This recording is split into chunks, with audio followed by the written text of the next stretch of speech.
Welcome to Sky Women. I'm your host, Dr. Carolyn Moyers, a wife, mom, and board-certified OB-GYN. This is a place to educate, empower, and inspire. Join us each week as we share the power of women's stories. Real women, real stories, real inspiration. Put on your stretchy pants. Let's get going. Welcome, Sky community. Welcome back to another episode of Sky Women. I am so glad that you are with us today because we have a great episode in store for you.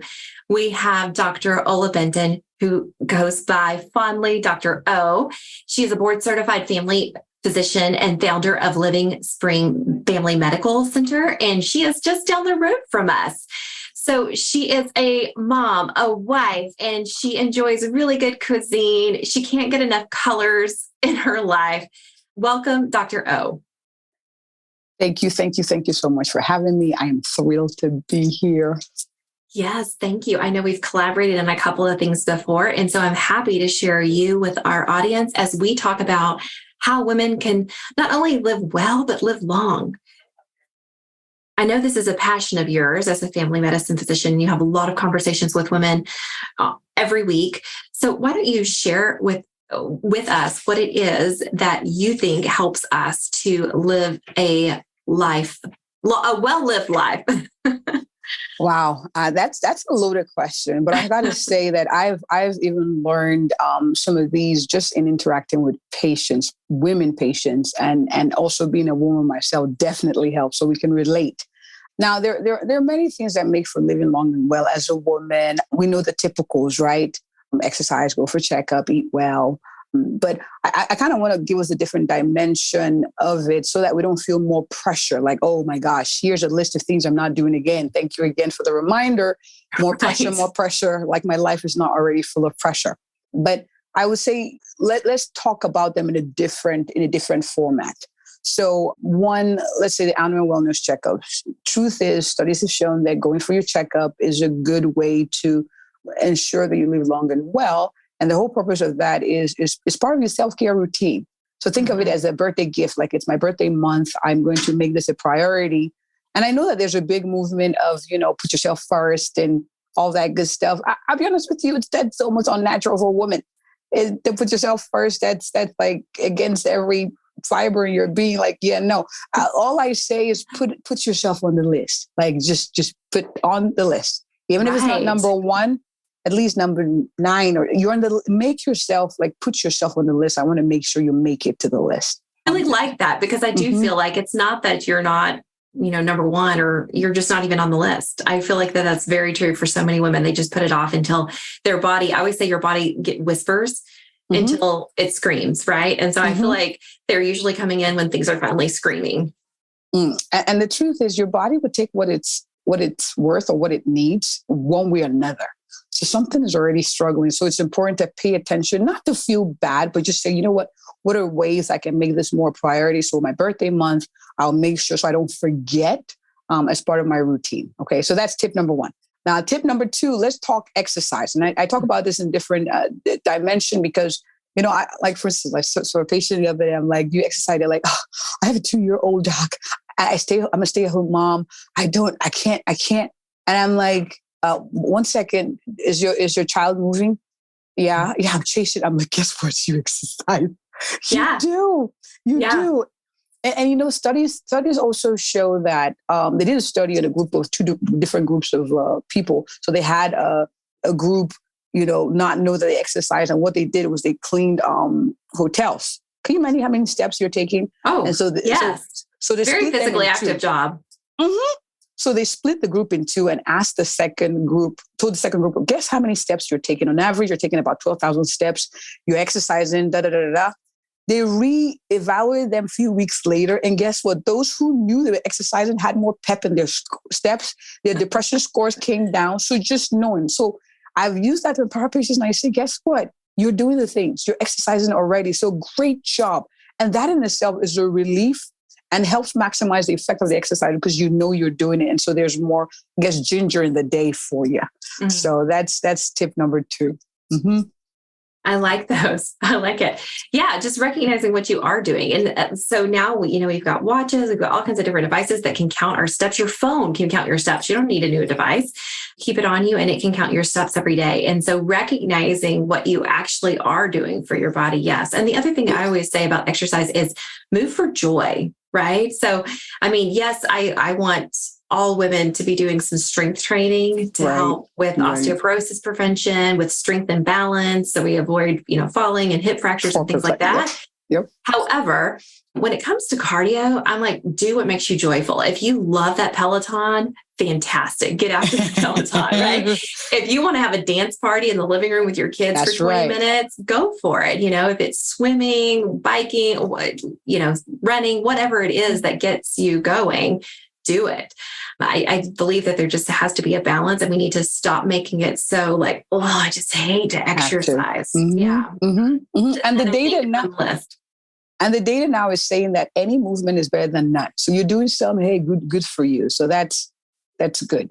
Now there are a few more of the tips that I wanted to share. And these are not typically go to doctor and hear these. But the third one I would say is asking for what you need.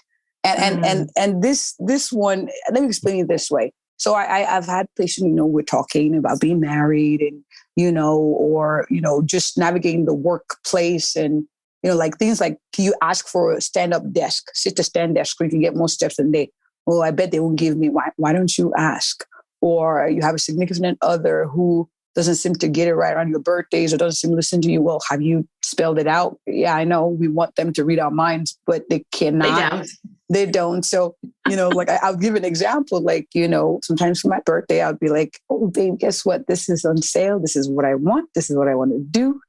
Here's a link.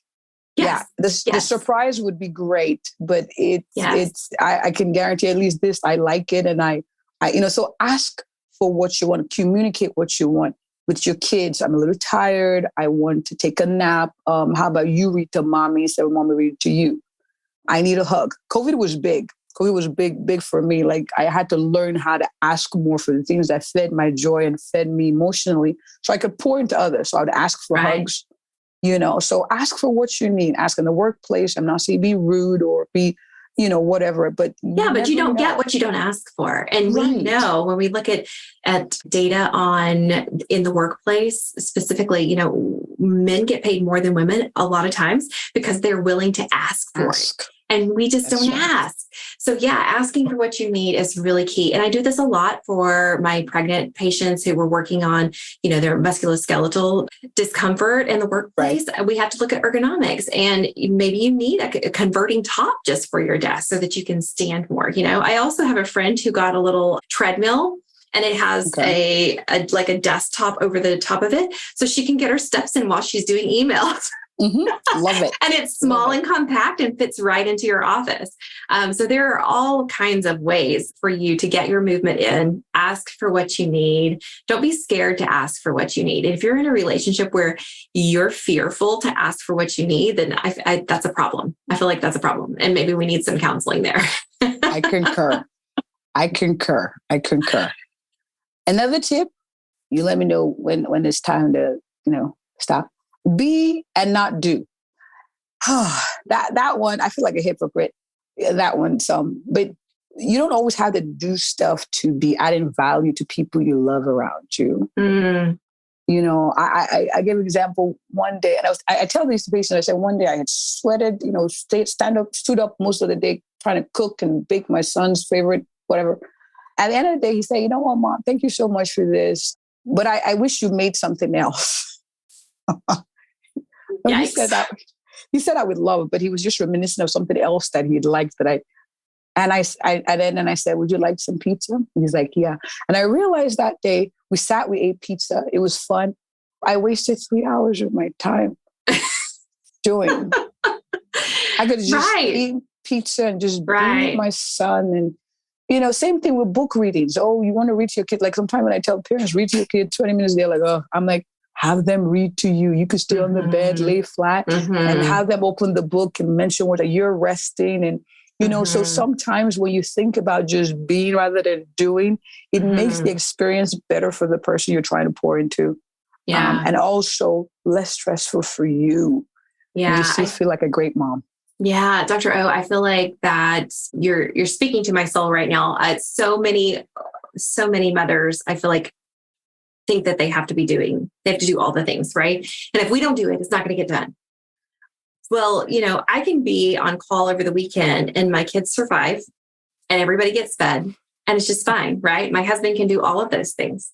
And I've learned that even though like the mess and, toys here and there and books that they've left out, and half the time my table is covered, my kitchen table is going to be covered in books and toys and cars and all the things.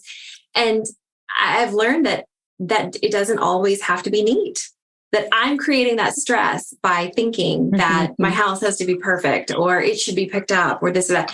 Whenever all they want is for me to just be present, to snuggle and read stories, which puts me to sleep, by the way,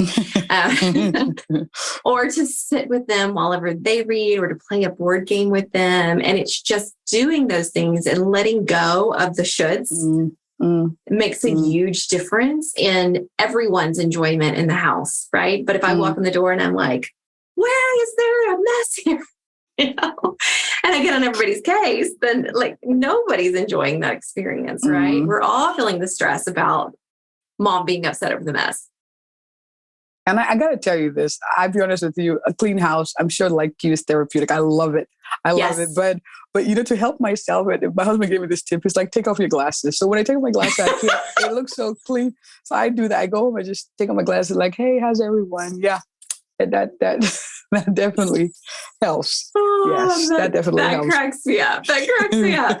Yeah. Sometimes you just have to like turn a blind eye, right? And then, yeah. I don't see it. Now, the last one I'm going to say, and this one is very important, is minding your thoughts. They affect a whole lot in your mood. And, for someone who's listening, who's like, oh, great. Yes, I know. How do I even begin?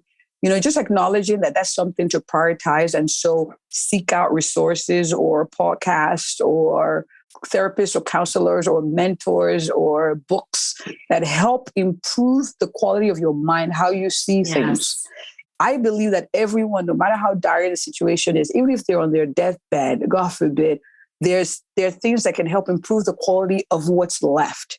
And so, how you change your mind, you change your life, you change your outcome. And so looking for those resources, draw near to people who empower you and help you think of what's possible and who don't help you focus so much on your past that your future seems so bleak. It's very, very important. So the first thing is awareness. This is a good podcast to listen to. You're just talking to you, Doc, or listening to you and your guest, is empowering and encouraging. So being intentional about doing those things can help improve your quality of life too. Absolutely. I mean, whether it's coaching, counseling, psychiatry, we know also well the improvements in suffering, truly. Because a lot of times I've heard said, I would think it's Katie Byron who said that all suffering comes from the human mind, or all human suffering comes from the mind, something of that nature. And it's true that nothing in your circumstances could change, but you can change the input. You can change how you're thinking and how you're looking at things.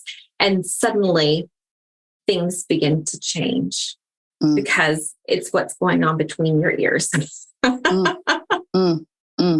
Yeah, it's huge. It's huge. We have to monitor our mind. We have 60 to 80,000 thoughts a day and they're 50-50, right? Negative, positive.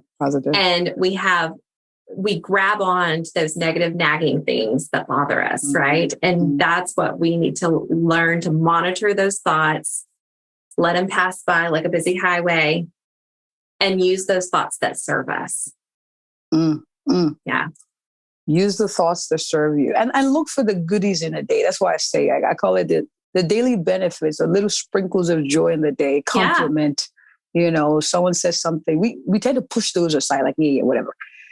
So I can see the bad thing that's coming. Like those things, look for them in the day and kind of dwell on them some, feed your joy from them too. So it empowers you to be better, empowers you to take on the challenges for the day as well. So yeah. Lovely tips. Lovely tips. So we're going to live long and well. Yes, that's the whole idea. Yeah. I can attest that, doing those annual visits and really keeping up with your health really helps to keep you. My mother-in-law to this day still takes her daily walk, goes to her annual visits, is on top of her healthcare. She's turning 80 next month, and she is sprier than many 65-year-olds I know. So That's get moving, awesome. ladies. Get moving. And just go ahead and subscribe to this podcast so that when you're out on your walk or you're doing your exercise, you've got some empowering thoughts. Awesome. Great idea.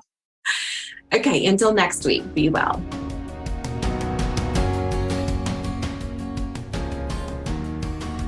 All right, Sky community, thank you for listening to another episode. This episode was sponsored by Sky Women's Health. As a reminder, we're in the Dallas-Fort Worth area, and we help relieve back pain and pelvic pain in pregnancy and beyond. If you are pregnant and having pain and you feel like you have no reliable way to relieve it, look us up at skywomenshealth.com, request an appointment, and we'll call to get you scheduled. As a board-certified OB-GYN with a neuromusculoskeletal medicine fellowship, I help you realign with hands-on drug-free treatment and relieve pain on the spot without medication. We'll help you maintain these results through your pregnancy and postpartum period. Every pregnant person deserves this, and we are so excited to serve you. You can find us on our website, as mentioned, or on social at Sky Women's Health, or you can call the office at 817-915-9803. That's it for today. Until next week, be well.